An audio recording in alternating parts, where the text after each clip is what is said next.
Hey, good evening. It's August 21st on Sunday evening, and I just wanted to reach out and give you a quick recap over this very busy weekend in our community from a governance perspective. So, we held our elections on Saturday, we had a board meeting last Thursday. This was a pretty busy time for us. Now, before you stop watching this video, because I'm not sure exactly which owner is going to view it and what your level of engagement is, I wanted to express to you that staying informed and voting and participating, even at a basic level in our community, is critically important to the future of our community. Now, we had a pretty high turnout. We had 422 people vote in this past election, and that's good. We have 735 owners. 735 people live here. We're over half, a little over half of those people choosing to participate in the community. I first wanted to tell you, if you didn't vote, I get it. For my first few years of ownership, my family's owned here for 53 years. I bought it from my grandmother maybe 8 years ago. Admittedly, for the first couple of years, I would get the packet, had a proxy, a list of names I didn't know, a few bios. Some of them didn't have bios. It wasn't terribly clear who I should vote for. So I elected not to vote. I didn't participate in the process. And now I know, sitting on the board, how important it is that boards understand that they are accountable to the owners. So if very few people vote, a board could have a sense that they could do what they want to do. Or if they look and say, the people who live in the community vote, but the people who don't live in the community don't vote very much, I need to pay more attention to this group because they're participating in the process. They're speaking up. Their voice is being heard. So I think it's important that we as a community have broad representation, that we have lots of voting. With that said, we're going to try a few things this year that I hope you'll appreciate and consider participating in. Sometimes there will be town halls. These are informal meetings where we can discuss a topic of interest to the community. We did this with beach umbrellas. We may be doing it with golf carts and speed bumps. We may be doing it with all sorts of topics. But it's an informal area where you can share and feel free to jump in on a Zoom or in person and share thoughts and ideas about, whatever it is we're talking about. There are, of course, committees that address certain subjects: budget and finance, security, communications, beautification.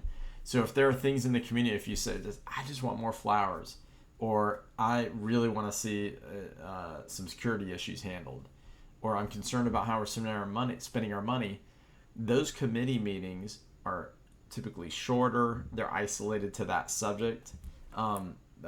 The boat dock group, if you're into boating, you're concerned about the wait list or the boats or the future of the boat dock or the boat ramp, or you see what's, that environment is a great place to engage. It's less formal, and those people talk about that one subject. They're not governing the whole community, so it's an easy way to engage. And then, of course, you can call a board member or the manager or myself anytime just to kind of have a one-on-one and talk about your concerns. Now, you're probably viewing this on Facebook, and I think Facebook has brought a lot to the world. But I'll also tell you that it's not the greatest place to get an immediate answer or to get the right answer. So knowing that the president, the manager, and the board members are publishing their numbers and their emails and are available to you, I would encourage you, if you have a question, to ask them. I think we could look at our Facebook as a community and see that there's a lot of things that just kind of popped out there. I think some people pull the pin on the grenade and roll it in the room to just kind of see what happens. I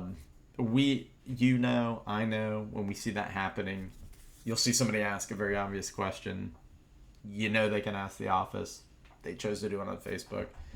I don't know the purpose of that. We will try to always provide the right answer or an appropriate response. We don't get into arguing with people on Facebook.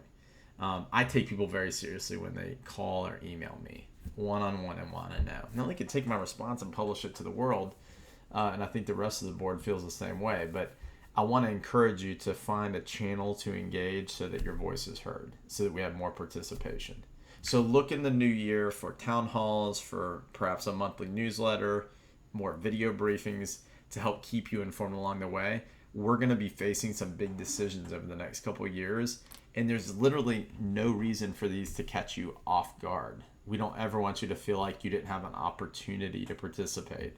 So we're gonna go over the top to encourage that.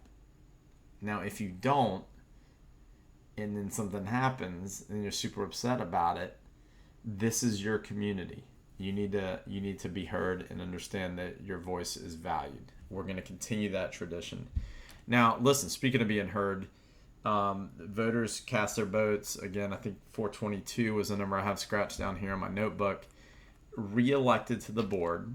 They were serving previously re-elected Chris Peters, Byron Lombard, and myself. Newly elected to the board, Neil Herbert, Angie Singletary, Gary Chaplin.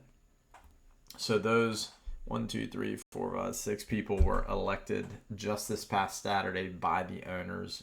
That process went flawlessly, completely transparent, oversight every step of the way, great deal of integrity occurred, done. Remaining on the board, they were not up for re-election, Rebecca Whidden, Cindy Rainey, Catherine Switzer. They're in the final year of their term. So that is your board right now. We have 9 members, of full contingent. This is healthy for our community. We have diversity of ideas.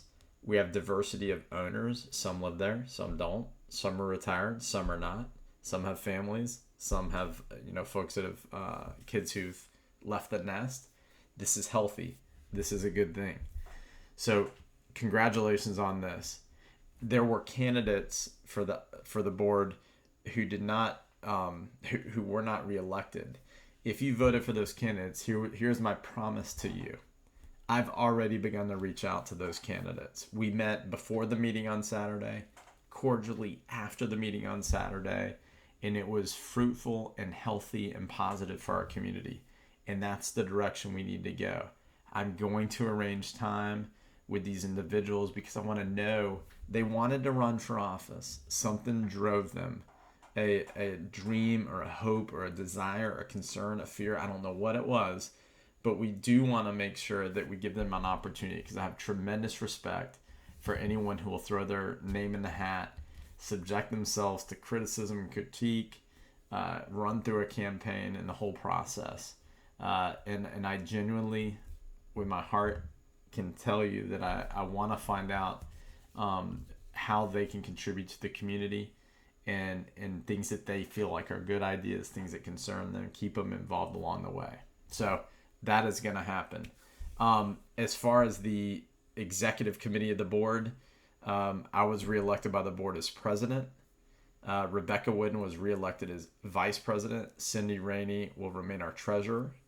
She was up again for that. And Catherine Switzer will remain our secretary. So from an executive perspective, that is that body of people. And they're going to remain in service and be available to you along with the rest of the board. So anyways, sorry, I keep trying to keep these short. We're at 8 minutes and 17 seconds, 18 seconds, 19 seconds. Thank you for participating. If you chose not to vote, I want to strongly encourage you to do so in the future. If you meant to vote and didn't, it just got away from you, man, when you get that in the mail, just do it that day or as soon as you can after. And if you had any difficulty voting, perhaps you wanted to do it online or you didn't mail yours in time or whatever the case may be, I sincerely hope that we can do things to help improve that process in the future to make sure that every vote counts. So that's it for this evening. Thank you for paying attention and being involved in your community. If you have any questions, my phone number is associated with this post.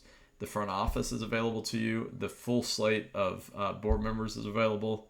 You'll be pleased to know we are implementing a board orientation. So new board members are going to be thoroughly briefed on Florida statute, what they're allowed to do, our blue book and our rules, what we believe is appropriate for our community, budget and finance, where does the money come from, how do we pay for things, and kind of visioning and process going forward. So hopefully right away after tomorrow when that orientation occurs, right away we have board members who are equipped, the learning curve is tightened up, and we're ready to govern and learn and lead in a meaningful way. Okay, that's enough for tonight. Good evening.